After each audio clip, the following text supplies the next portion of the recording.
Hi friends, welcome back to another episode of Generation Films. My name is Alan. Today we continue our Best Space Marine series. So far we've looked at the Clone Troopers, the Colonial Marines, and the Starship Troopers. Today we continue on with the UNSC Marines. Last episode we broke down the 10 flaws of the UNSC Marines, which definitely triggered a lot of die-hard Halo fans, which I really do apologize for. You see, for me, what really made the first Halo games so special was the fact that they heavily featured Marines, something that the later games didn't really do.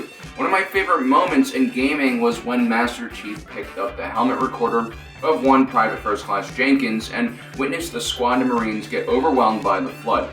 The Marines had a vulnerability that the Spartans could never replicate, and gave the player a sense of urgency and fear that would otherwise be missing. With their titanium alloy, armor, and shield, Spartans were more or less indestructible. Unless you take a plasma pistol, fully charge it, and then shoot it at the back of their heads, but that's not really the point. Somehow the UNSC Marines were not only able to keep up and fight alongside their heavily armored brethren, they were even able to defeat physically superior aliens who oftentimes had better technology and quantity on their sides. Today we're going to be looking at this group of seemingly normal and average human beings and how they're able to take on some of the most fearsome aliens in the galaxy. This is the 10 advantages of the UNSC Marines. The United Nations in the future Halo timeline is a lot more focused and powerful compared to the bureaucratic mess we have today. In 2075, the UN had established the United Earth Government. At its indoctrination, it had limited control over the domestic affairs of national governments, but as humanity began spreading out across the solar system, it was the corporate-sponsored colonies that were more ambitious and therefore usually more successful. As individual nations began seeing their power wane, the United Earth Government stepped in and became more influential as the main regulatory body for this corporate expansion across the solar system. In the 22nd century, Earth and its colonies find themselves engaged as what was known as the Interplanetary War. Overpopulation and resource shortages led to the rise in power of two extreme populist factions, the communist Kosloviks and the fascist Jovian Freedons. The UEG responded by deploying the United Nations Marines against rebel forces on Mars. The mission was extremely successful, and the UEG would begin to grab more and more power as the war went on until it finally unified Earth under its banner. The UNSC, or United Nations Space Command, was established, and the UN Marines were reorganized into the UNSC Marine Corps. Now, despite drawing troops from many different regions on Earth and even its colonies, the UN Marine Corps was closely based on the United States Marine Corps. Everything from how its unit was structured to its combat philosophy and identity had been carefully shaped in the various conflicts the United States have been involved in the 20th and 21st century. The U.S. Marine Corps was perhaps one of the most prolific fighting forces prior to the establishment of the UN Marines, which is probably one of the reasons why their successors, the UNSC, was able to successfully defend humanity from the Covenant and other Xeno threats. Part of the United States Marine Corps tradition that would be continued on by the UNSC Marine Corps was a strong and very capable veteran NCO Corps.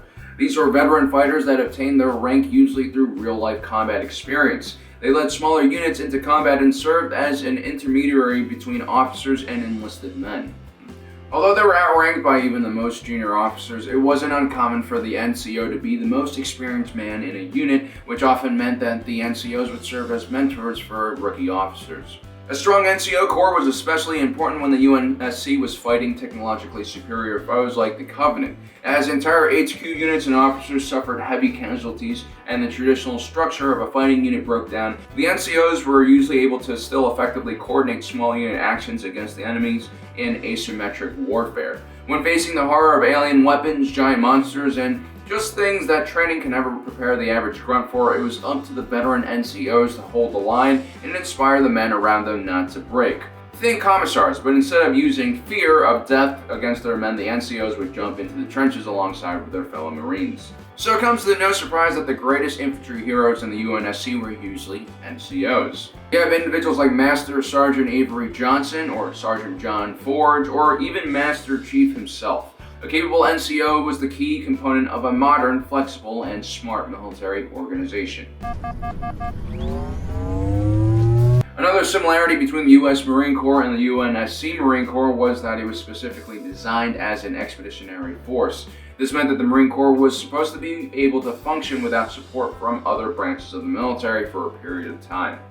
Expeditionary forces were usually able to deploy very rapidly to foreign or extraplanetary locations. This meant their equipment and vehicles should all be relatively light and mobile. Compared to the UNSC Army, which main role was planetary defense and larger operations, the UNSC Marine Corps was relatively lightly armed. But they still had their own air support artillery and heavy armor. Humanity in the 26th century is spread thin across the galaxy on over 800 colonies, so a mobile reaction force was incredibly important. Only more heavily fortified worlds would have a significant UNSC presence. Most of the outer colonies were defended by the Colonial Military Administration, which was basically just a lightly armed militia. You hit Marine? No, sir. Then listen up. When I joined the Corps, we didn't have any fancy schmancy tanks. We had sticks. 2 sticks and a rock for a whole platoon. And we had to share the rock. Buck up, boy. You're one very lucky Marine. The Master Sergeant is what we like to call a warrior poet, deadly with an assault rifle as he is with his words. What he's saying might be a little over the top and dramatic, but it's not necessarily untrue. Whether a Marine is using a Mark I rock or stick or a Spartan laser, they will find a way to kill the enemy no matter what. This is another tradition the UNSC Marine Corps received from the US Marine Corps. Although fully capable of fighting a high-tech war using combined arms, every Marine first and foremost is a rifleman still, trained to excel at their job using only the most basic tools at hand. This is why the US Marine Corps is still one of the last remaining services to still have bayonet training. And it seems like the UNSC Marine Corps has not forgotten this lost art. This type of mindset proved to be very useful, especially against advanced alien races whose technology oftentimes outclassed and even negated our own. The UNSC Marine understood that a well-trained soldier is much more important than a fancy piece of kit. Compared to other service branches, the UNSC Marine Corps had a very clear warrior culture. Generally, the enlisted men were not only willing to fight but looked forward to combat. This meant most Marines, even during their off time, studied military history or different martial arts forms, and picked up other skills that would just make them better fighters.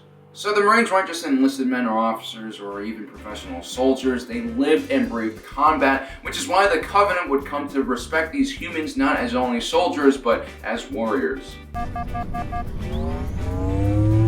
Last episode we heavily criticized the MA-5B assault rifle. It was bulky, heavy, and had terrible aim. But in all fairness, the UNSC was pretty quick to remove kit from the field that didn't work and replace it with something much better. For one, the recovery of Covenant and Forerunner technology greatly accelerated the development of new weapons tech. Also, feedbacks from soldiers who have survived combat also helped develop these new weapons. The MA-5B was upgraded to the MA-5C. The bulky 60-round mag was reduced to 32. The barrel was switched out for a longer and heavier version, which greatly improved accuracy and range. And the fire rate was also lowered, although the weapon could still only fire in fully automatic mode. Overall, the MA-5C was also lighter than the previous weapons. Then he had interesting firearms like the M7 SMG. This was a pretty standard CQB weapon, but it did have 2 special features, including a horizontal magazine and caseless ammunition.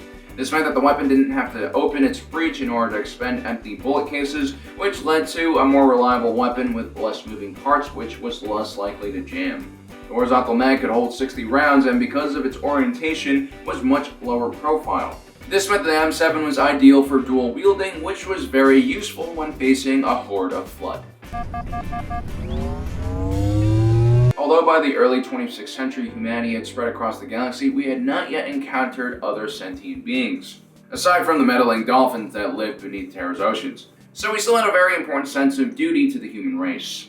Even the toughest, most ancient leathernecks like Master Sergeant Avery Johnson had reservations about killing his fellow man, including the insurrectionists. But when it came to killing aliens, the more the Master Sergeant slaughtered in combat, the easier he slept at night.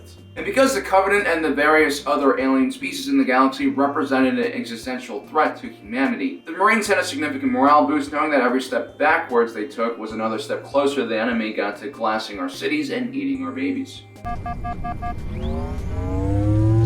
This meant that the Marines oftentimes refused to break and fought to the last man, whether it was during one of the retakings of the human colony Harvest, or the hectic skirmishes on the Forerunner installation 4.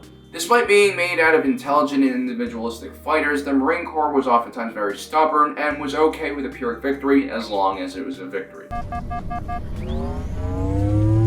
Although the Marines were first and foremost infantrymen, they were very well versed in combined arms tactics when available. Now, last episode I mentioned that the Marines depended heavily on the UNSC Navy for fixed-wing air support. But one source seems to mention that the UNSC Marines had their own Air Corps, which not only flew Pelicans and other gunships, but also advanced fixed-wing aircraft like the Longsword. Whether the pilots were Marines or Navy, the important thing is the Marines were able to coordinate close-range air support, which sometimes was the only thing with enough power to take out one of the terrifying weapons they had to face.